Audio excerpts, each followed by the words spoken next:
Hi, welcome to Storytime with Mrs. Graham.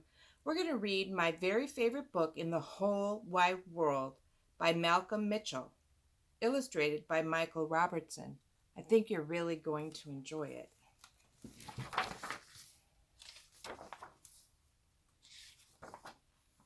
Hi, I'm Henley, and this is a story about finding my very favorite book in the whole wide world. But it wasn't as easy as it sounds. Reading can be hard, you know. Once upon a time, everyone thought I hated to read, but that's not true. In some books, the words are too big, the sentences too long, and there are way too many pages. It took forever and ever and ever. Blah, blah, blah, blah, blah, blah, blah, blah, blah. We waited and waited and waited and waited. Nothing ever happened. Blah, blah, blah, blah, blah, blah, blah, blah, blah, blah, blah, blah, blah, blah, blah, blah, blah. And on and on and on and on and on and on. It was long, long, long, long, long, long, long, long, long journey. And on and on and on and on and on and on and on and on and on and on. They walked and walked and walked and walked and walked and walked and walked through a hot, dry desert. She slept and slept and slept and slept and slept and slept and slept all day. Blah, blah, blah, blah, blah, blah, blah. In other books, the pictures have zero to do with cool things I like, or with what's inside of me. I do try, but some books are so giant I could stand on them and I'd turn into a giant. Other books are so boring. I'd rather use them as a pillow. I don't know if I could sleep on a book like that. I think that'd be an awfully hard pillow. When I'm supposed to be reading homework, I'd rather play football in the backyard. When I'm asked to read the cookbook to help make dinner, I would rather see how many grapes I can fit into my mouth. How many grapes do you think he can fit in his mouth? Once I took a wagon full of books to the town swimming pool to find out if they could swim. I'm not sure books are very good swimmers. I think they'd get soggy. When I tried to read books about dinosaurs, they made my brain hurt, so I gave the books back to the dinosaurs. I tried reading books about mountains, pickles, aliens, monsters, cats chasing mice, and mice chasing cats. I even found a book about cats chasing mice up a mountain while aliens eat pickles with monsters. But none of those made reading easier or more fun.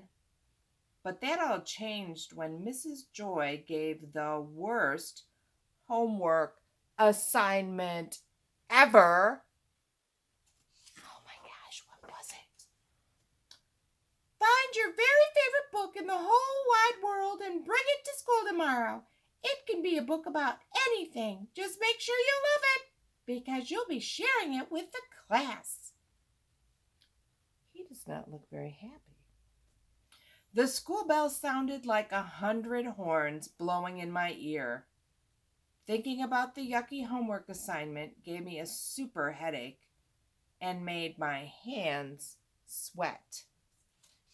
Have you ever had that problem?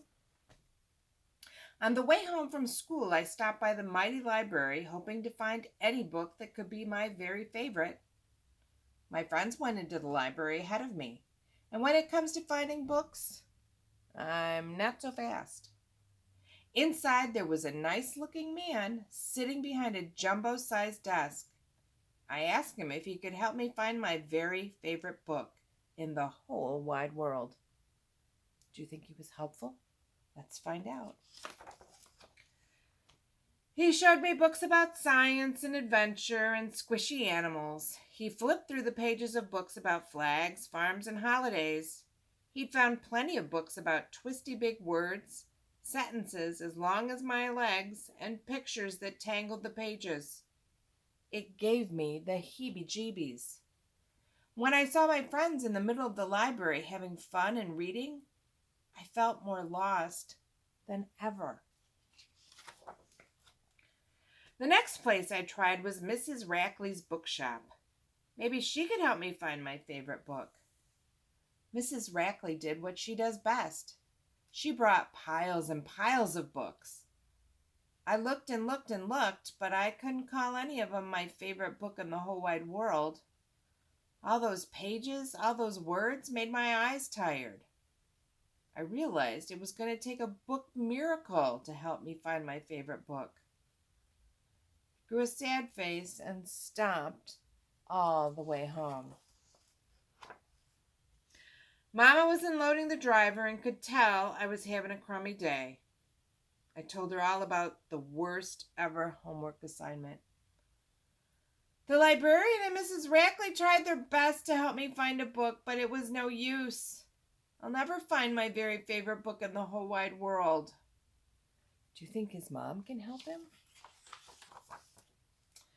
With a voice as warm as rolls from an oven, Mama said, Henley, sometimes the best stories can be found inside ourselves. After a sweet kiss on the forehead, Mama's words lit up inside of me. That's when I had a brilliant idea. You could almost see the light bulb above his head, can't you? The next morning, I could hardly wait for my turn to share my very favorite book in the whole wide world. Look how happy he is.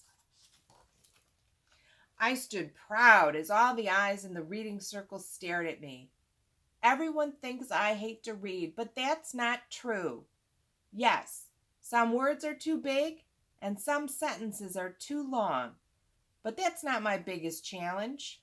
Before today, I just hadn't found a book I wanted to read. I hadn't found the words or pictures or pages or sentences or subjects that showed me. So last night I wrote a book. It's called My Very Favorite Book in the Whole Wide World. It's about a big, fat, bumpy journey to finding the perfect book. My book has words and pictures and pages that show me. And that shows you me. When I started reading my book out loud for everyone to hear, I struggled. But soon my words began to flow. The pictures I drew danced off the pages. Everyone can have a very favorite book in the whole wide world, even if they have to write it. Look, he's got the books he took to the pool, going to the library, to Mrs. Rackley's, him feeding the dinosaurs, and really being perplexed looking at books that weren't interesting to him. When I was done telling my story, all my classmates clapped and cheered. My teacher gave me a gold star on my homework, and that's the truth. Wasn't that a great book? This week we lost an author, Beverly Cleary. And like Henley and Malcolm Mitchell, they wrote a book that they enjoyed because they couldn't find books that were of interest to them. Maybe you'll write a book of interest to you. Thanks for tuning in, and we'll see you again. Bye-bye.